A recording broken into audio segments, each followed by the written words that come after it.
Hi, my name is Chantelle Rytter, and I am your local Lantern Parade artist. Thank you so much for making angel lanterns. Thank you for lighting the way, All Saints. I hope that the angel lanterns make your homecoming in this August of 2020 more special and illuminate something in your lives that you're grateful for. So if you're not familiar with our regular lantern parades, what the deal is that everyone is always invited to make a lantern and walk in the parade. So lantern parades started around these parts in 2010 when myself and my friends, we are the crew of the Grateful Gluttons, I proposed a lantern parade to art on the Beltline, in the very, very beginning of the Beltline, when the Beltline was a dirt trail. So I felt like we needed a lantern parade in the way of like a second line in New Orleans. So I lived in New Orleans for a time, and when I moved to Atlanta, I really missed the parade culture. So in New Orleans, everyone is a part of this parade culture. It's a very playful, civic sensibility. And on that scale, like civic play, it really connects people to people and people to place. And that's what I was missing in Atlanta.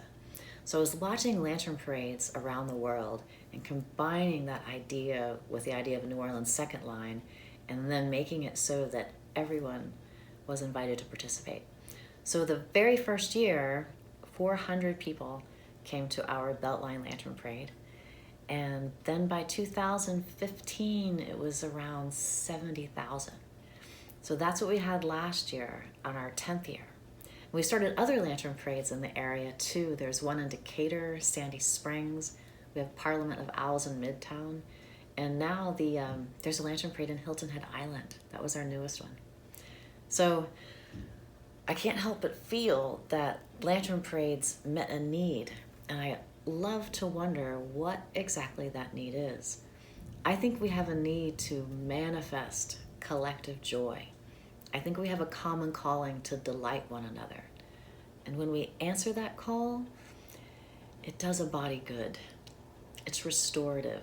It reminds us that people are, in fact, wonderful and full of lovely surprises. And we need that.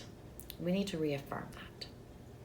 So, here we are in this pandemic where we cannot delight one another live and in person in large groups out in a public space, but we are going to delight one another from a distance.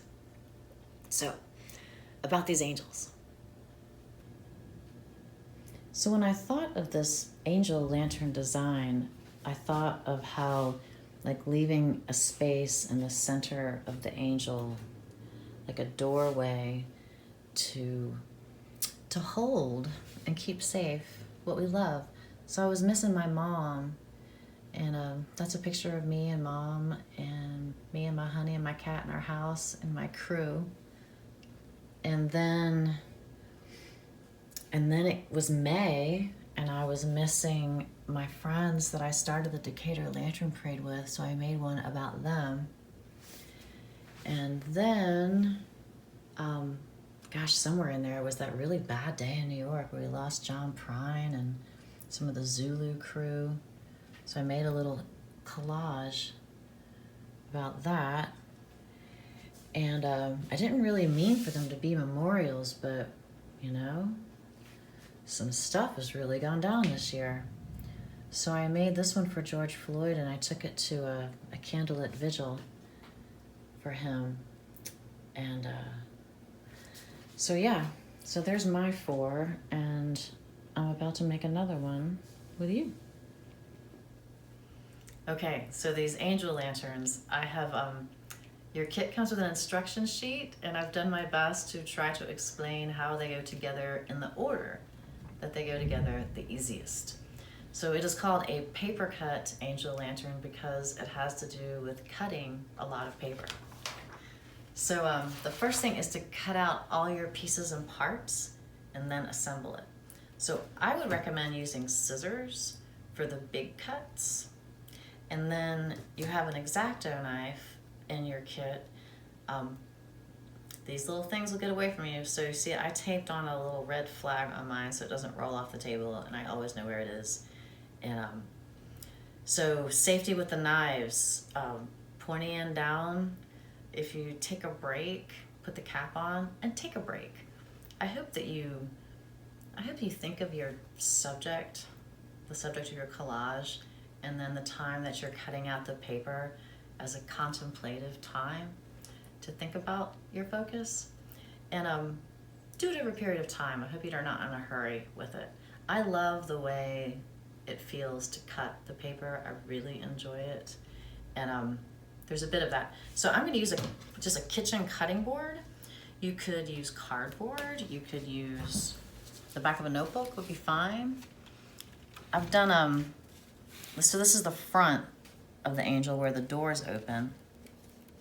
If you're not familiar with using the blade, so I'm gonna overshoot the lines and always be pulling it in the same direction. So like my lines are crisscrossing to cut out those little bits.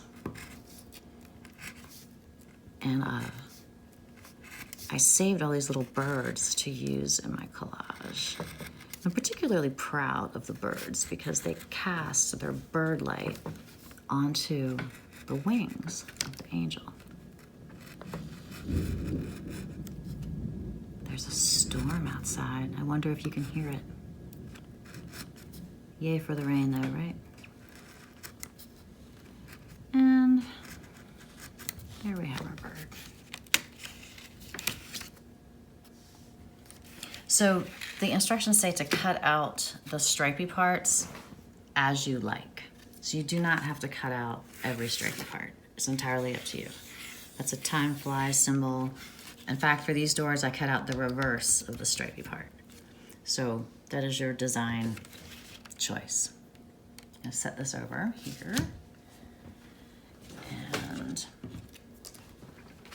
so this is the collage section. I decided I needed one for John Lewis. Now there's a contemplative thing. It was interesting to think of him while I was cutting out all of the pieces and the parts. It's definitely easier to put your collage together flat. The flashlight is just packing taped on there.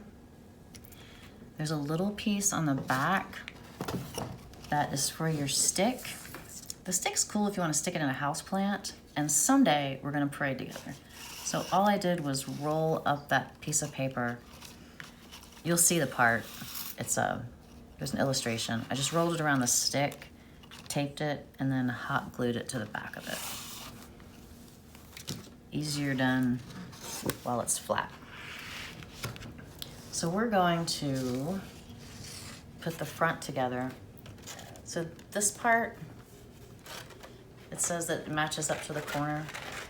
So what we want to do is line it up so it fits in that square. Now I did say tape or glue. Either one's fine. I'm gonna use hot glue because we're gonna want it for the wings. You don't need a lot of it. I mean, the paper is, very light. So after you have this cone shape together, you can use it to see how this is gonna line up for the center of your collage. The birds that are drawn onto the print mark the bottom level. That's a good way to line it up, to just see how your collage is going. The next thing we're gonna do is put these two together. So that's the back and the front. So I'm just gonna see that the edges are about where they're gonna be, and then we're gonna do one thing at a time. So I'm gonna put a dot of glue there, and put my hand on the inside to attach that part, and give it just a little bit to stick. Like I said, a piece of tape would have been just fine. And then we're gonna attach these bottom flaps. So I want them to go on the inside there. So I'm gonna put a little bit of glue like that. it in there. Again, I'm reaching inside, being a human clamp. And then we're gonna do the same on the other side.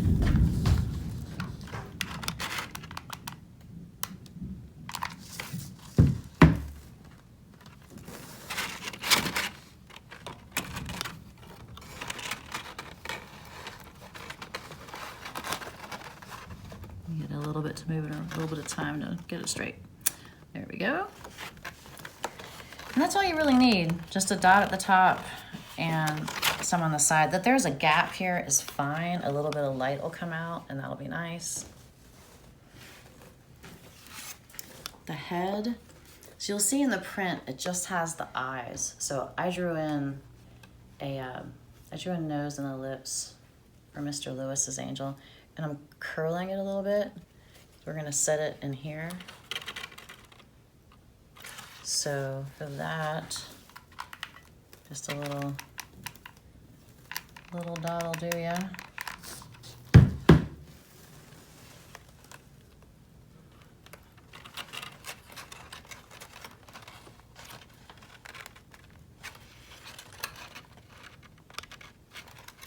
Okay.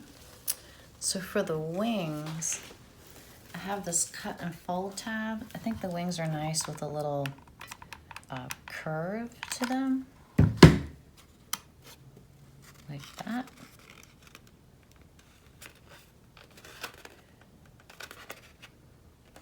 It's a nicer shape. Actually, I like that one that way. We're gonna do this to the other one too. And not much hot glue.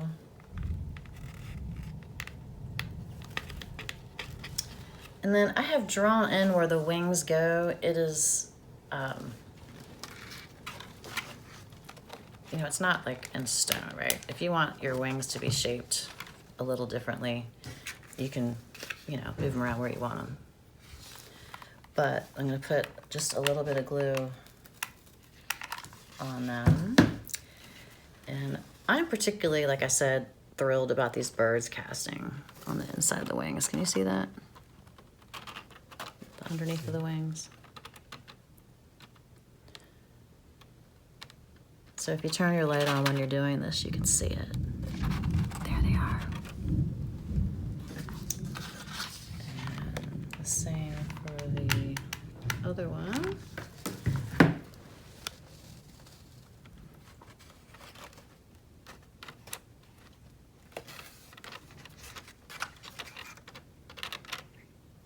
All right. So then there's the hands. I cut these out with scissors. I gave it a little curve because I like the I don't know, like it's a hug. And I bent the hands and curled them a little bit too. And this little triangle is so that some light casts onto the arms and the hands. So we're just gonna a little bit of glue right there.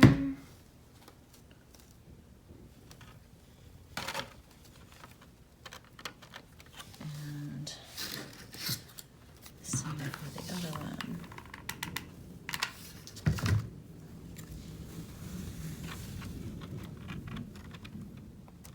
There we go.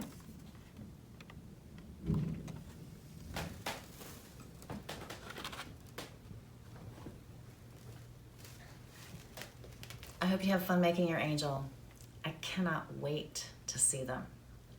So I'll be looking for them. Thanks again. Hey you guys, I forgot something. So look, there's this blank page that's in your lantern kit, and it's for you to do whatever you want with. So you don't have to use my design. You can make a whole different front, you can make a different head, you can make different wings. Please feel free to use the basic pattern and make any kind of angel you want.